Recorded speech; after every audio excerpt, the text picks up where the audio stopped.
Assalamualaikum warahmatullahi wabarakatuh. Halo anak-anak semuanya, apa kabar?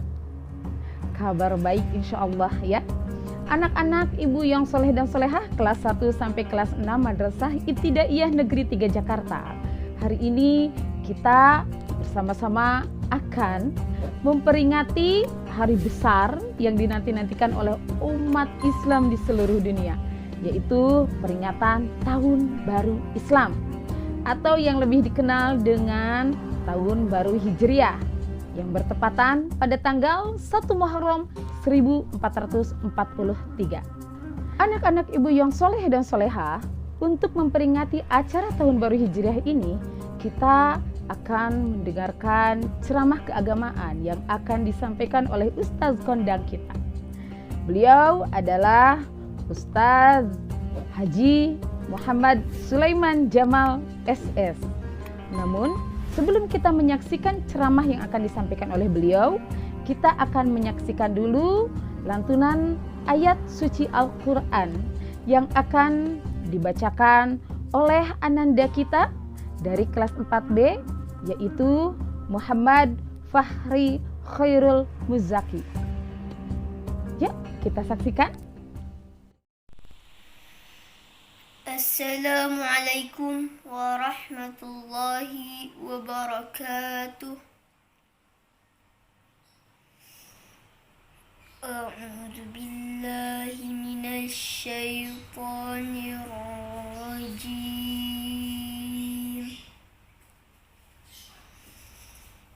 Bismillahirrahmanirrahim.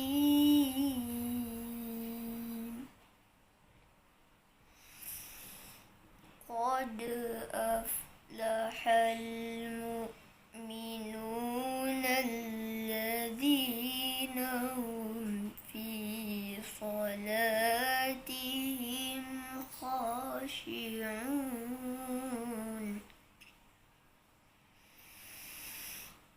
walladzina hum 'anil lagwi mu'ridun walladzina hum lizzakati fa'ilun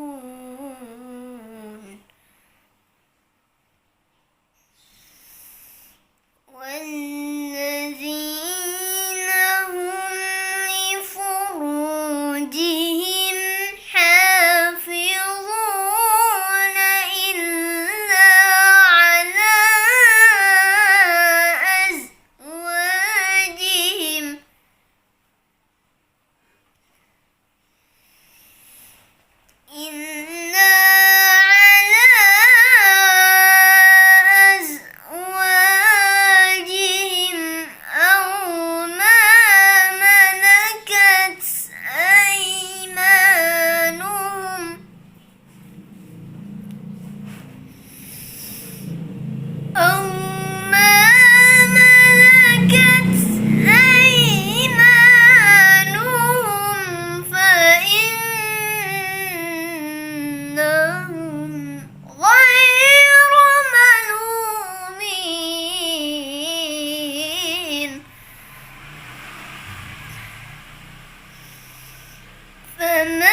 ثم خلقنا النطفة علقة فخلقنا العلقة مضغة فخلقنا المضغة عظاما فخلقنا المضغة عظاما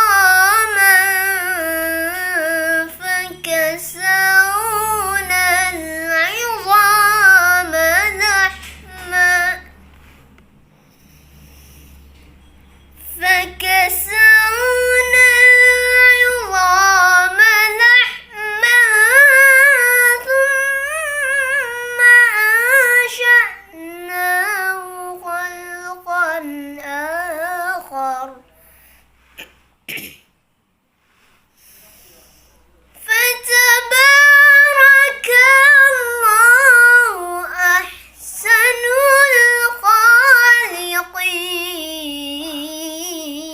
الخالقين صدق الله العظيم والسلام عليكم ورحمة الله وبركاته. Bismillahirrahmanirrahim. Assalamualaikum warahmatullahi wabarakatuh. Alhamdulillah wa syukurillah ala ni'matillah la haula wa la quwwata illa billah. Bersyukur kita kepada Allah Subhanahu wa taala dengan selalu mengucapkan alhamdulillah. Salawat teriring salam selalu kita curahkan kepada Nabiunda Rasulullah sallallahu alaihi wasallam. Para hadirin jamaah sekalian yang berbahagia, dalam kesempatan ini di tahun dalam rangka menyambut tahun baru Hijriah, kita kedatangan salah seorang ustadz dan udah pernah pergi ke Mekah dan Madinah. Ialah Al-Mukarram Al-Ustadz Al-Haj Sulaiman Jamal, salah satu guru Min 3 Jakarta. Nanti kita akan dengarkan paparan beliau mengenai urgensi atau pentingnya hijrah bagi anak-anak Min 3 Jakarta supaya tetap semangat, tetap mendapat spirit, sehingga belajarnya terus menggebu-gebu karena kita menyambut tahun baru Hijriah yang pernah Rasulullah SAW lakukan dalam rangka menyebarkan Islam seantero dunia.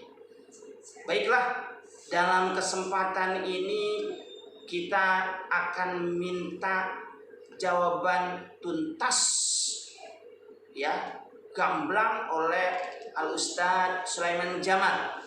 Nah, beliau ini kita lihat kalau dari jauh, ya, Ustadz lama di Mekah nih, dekat sama ontak. Jadi hidungnya mirip-mirip Arab, cuman kalau mukanya Arab Depok. Jadi harap maklum semuanya, campuran beliau. Insya Allah mengenai hijrah kita akan mendapat satu motivasi yang kuat, khususnya Min 3 Jakarta. Begini Pak Ustadz Sulaiman Jamal, konteks untuk anak-anak Min 3 itu seperti apa hijrah mereka yang harus mereka lakukan? Apa mereka harus hijrah dari Depok ke Jakarta? Apa mereka harus hijrah dari Mekah ke Madinah? Apa mereka harus hijrah dari tempat ke tempat? Padahal tiap hari mereka juga dari bangun tidur lantas ke musola itu kan pindah hijrah. Nah, ini harus diperjelas buat anak-anak supaya mereka tetap hijrah, spiritnya tetap ada. Maka dari itu kita dengarkan paparan dari Pak Sulaiman, bagaimana konteks hijrah menurut Pak Haji Sulaiman untuk anak-anak Min 3 dalam rangka menyambut tahun baru Islam. Falyatafadhal masykur. Assalamualaikum warahmatullahi wabarakatuh. Kaifa halukum ayyuhat talamid? Insyaallah bi khairin walhamdulillah. Puji syukur kepada Allah Subhanahu wa taala, kita semua masih diberikan kesempatan, masih diberikan kenikmatan, nikmat iman, Islam, sehat walafiat, panjang umur. Alhamdulillah kita semuanya masih bisa menikmati udara yang begitu segarnya, masih bisa menikmati kesempatan untuk bertambah amal ibadah kita kepada Allah Subhanahu wa taala. Salawat dan salam tak lupa pula kita sanjungkan kepada ruh baginda Nabi besar Muhammad SAW yang telah membawa kita semua umat manusia dari alam kejahiliahan menuju ke alam yang penuh terang benderang yang dapat kita rasakan sekarang ini. Anak-anakku sekalian, Pak Guru ingin menjawab pertanyaan dari akhina fillah kawan Pak Guru sendiri yaitu Ustadz Farhan, dan ini juga untuk menjawab pertanyaan kalian semua. Anak-anakku sekalian, sekarang kalender Islam sudah memasuki umur 1443 Hijriah. Artinya umur dunia sekarang kalau diumurkan menjadi 1443 Hijriah. Kalau Pak Guru umurnya 41 tahun. Kalian umurnya berapa? Wah, kalah sama dunia. Walau demikian, kita semuanya alhamdulillah masih diberikan kesempatan oleh Allah Subhanahu wa taala. Kalau kita melihat teman-teman kita, saudara-saudara kita, tetangga-tetangga kita, ketika virus corona ini begitu menjadi banyak sahabat-sahabat kita yang dipanggil Allah Subhanahu wa taala. Nah, sekarang kita masih diberikan kesempatan umur panjang. Untuk itu, peringatan tahun baru ini adalah konsepnya bersyukur. Bersyukur atas nikmat Allah, dan kalian harusnya menambah bekal kalian, harus menambah amal ibadah kalian untuk terus meningkatkan ketakwaan kepada Allah Subhanahu wa taala. Karena bukan barang tentu kita nanti ketika dipanggil Allah Subhanahu wa taala, nanti kita meninggal dalam keadaan yang tidak menjadi orang Islam. Kan ngeri ya teman-teman semua. Maka dari itu, selagi Allah berikan kesempatan kita umur panjang, yuk kita tambah bekal-bekal kita tambah ibadah-ibadah kita kepada Allah Subhanahu wa taala dengan sebaik-baiknya ketakwaan kepada Allah Subhanahu wa taala. Menyikapinya sekarang kita masih dalam keadaan PPKM, masih pandemi. Berarti kalian hijrah, tadinya sekolah di tempat madrasah Min 3, sekarang sekolahnya di rumah, melakukan PJJ, pembelajaran jarak jauh. Jangan pernah berkecil hati, malah harus tambah meningkatkan lagi. Sekarang yang mendidik kalian adalah ayah dan bunda kalian. Kalau dulu mungkin yang mendidik Pak Guru, sekarang yang mendidik ayah bunda dan kalian. Berarti kalian punya kedekatan yang lebih kepada kedua orang tua kalian. Harusnya bersyukur ya. Demikian mungkin untuk menyikapi hal yang pertama dalam menyikapi tahun baru Islam ini. Ya, kita kedatangan para mustami'at, para jamaat. Kita sapa dulu. Assalamualaikum ibu-ibu. Waalaikumsalam. Gimana kabarnya semua, sehat? Alhamdulillah. Ini kita kedatangan narasumber Bapak Haji Sulaiman. Mungkin dari ibu-ibu ada pertanyaan, nanti akan dijawab dengan beliau. Silakan kalau ada pertanyaan. Bismillahirrahmanirrahim. Assalamualaikum warahmatullahi wabarakatuh. Ustadz, saya dari Majelis Taklim At-Taqwa ingin bertanya, mengapa 1 Muharram itu dikaitkan dengan Lebaran anak yatim? Mohon penjelasannya.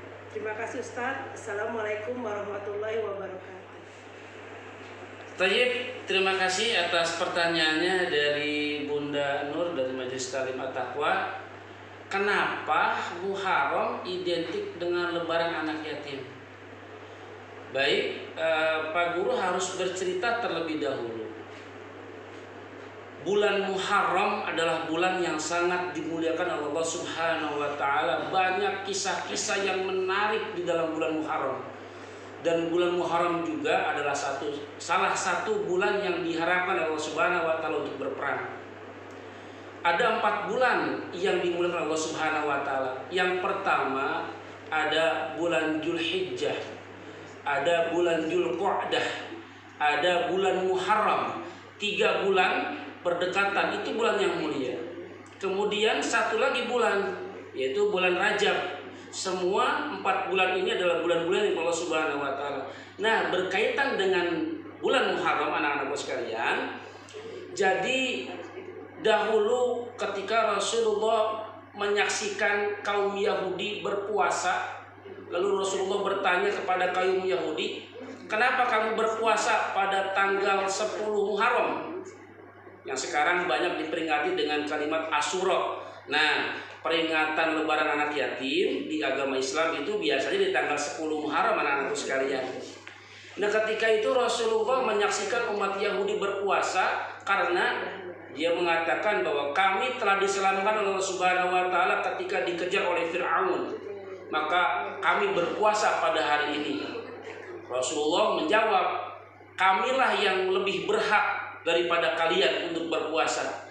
Maka umatnya Rasulullah disunahkan untuk berpuasa di tanggal 9 dan tanggal 10, anak-anakku sekalian, yang dikenal dengan puasa Tasu'a dan puasa Asyura.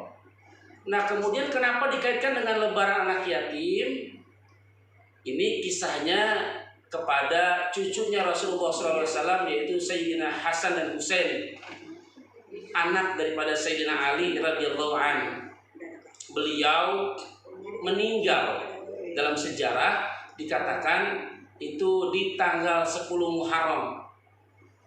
Beliau meninggal di tanggal 10 Muharram, kemudian generasi anak-anaknya yang mengatakan sepeninggalnya beliau maka diperingatilah dengan Asyura.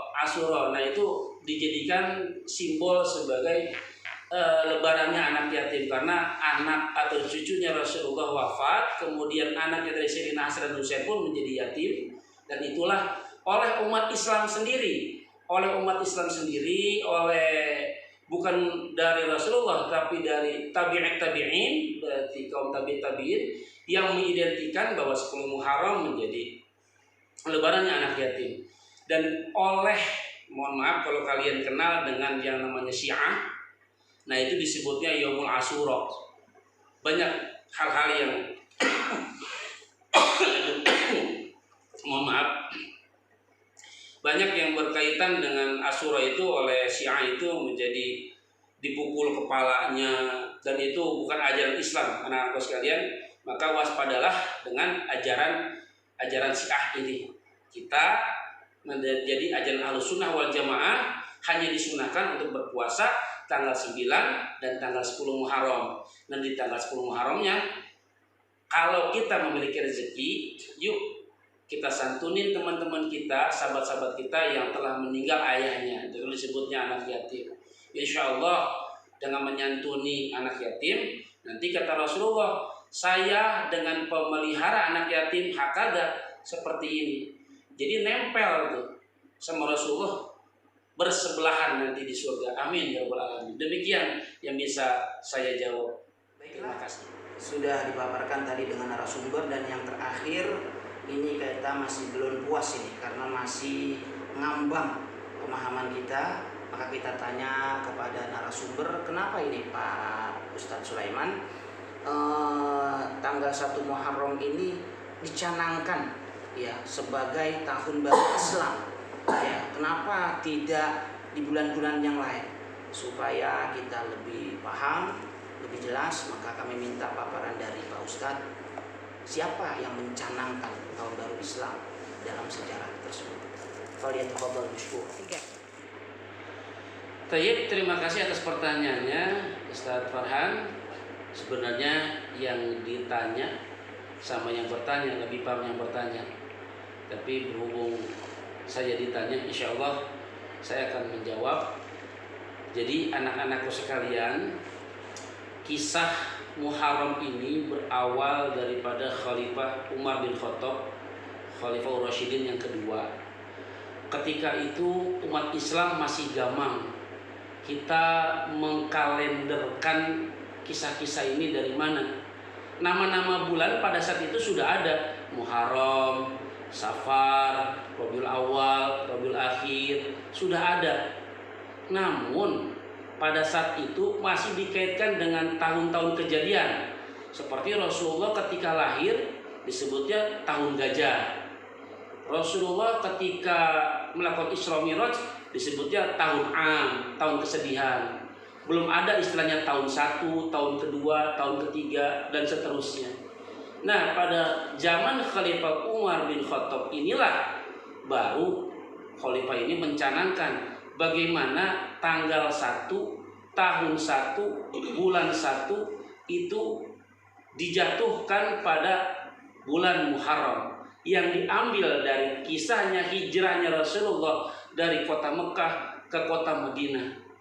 Disitulah Khalifah Umar mencanangkan dan disebarluaskan kepada umat Islam pada saat itu bahwasanya hari ini tanggal 1 bulan 1 tahun 1 Hijriah bulan Muharram 1 Hijriah ketika di zamannya Khalifah Umar bin Khattab.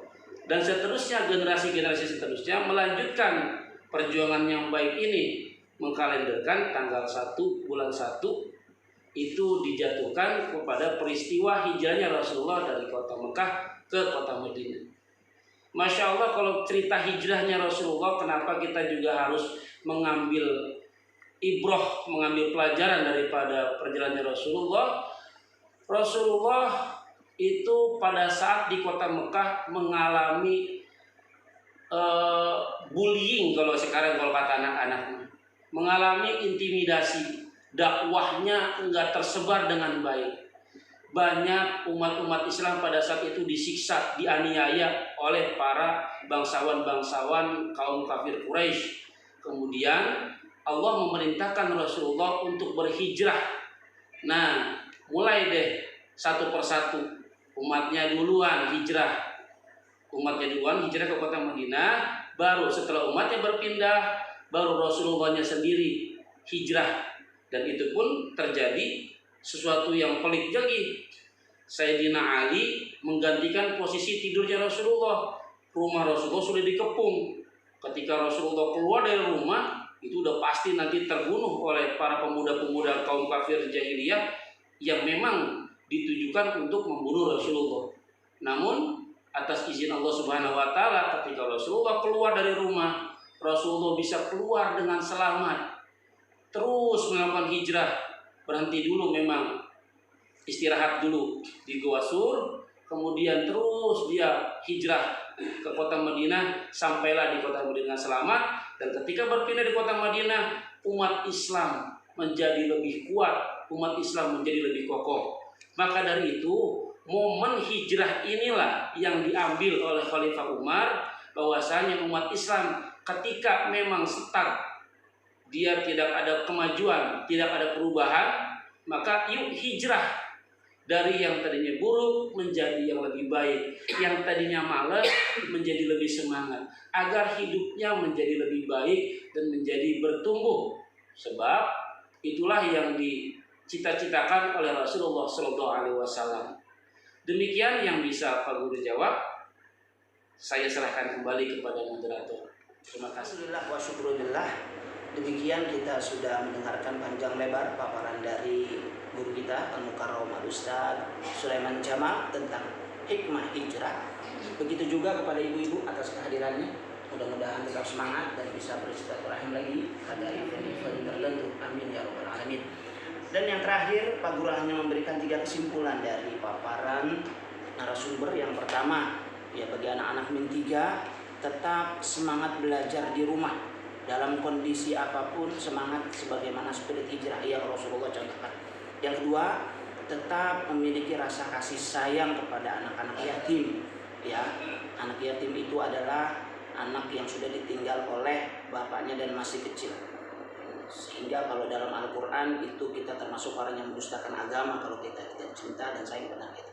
Dan yang ketiga, kita harus kenang terus ya Khalifah Umar bin Khattab yang telah mencanangkan hijrah sebagai tahun baru Islam.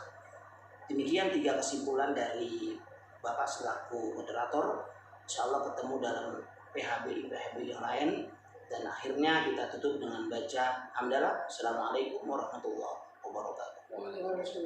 Dan yang terakhir, ibu-ibu, mari kita baca sholawat.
anak-anak ibu yang soleh dan soleha? Bagaimana? Seru kan? Tentunya hari ini kita sudah mendapatkan berbagai macam ilmu baru yang telah disampaikan oleh Ustadz kita. Jangan lupa sayangi anak yatim ya, dan kita harus semangat untuk hijrah menuju kehidupan yang lebih cerah. Oke, sekian dari kami. Wassalamualaikum warahmatullahi wabarakatuh. Kami keluarga besar MIN 3 Jakarta mengucapkan Selamat Tahun Baru Islam 1 Muharram 1443 Hijriah. Mari kita hijrah menuju ke arah yang lebih baik.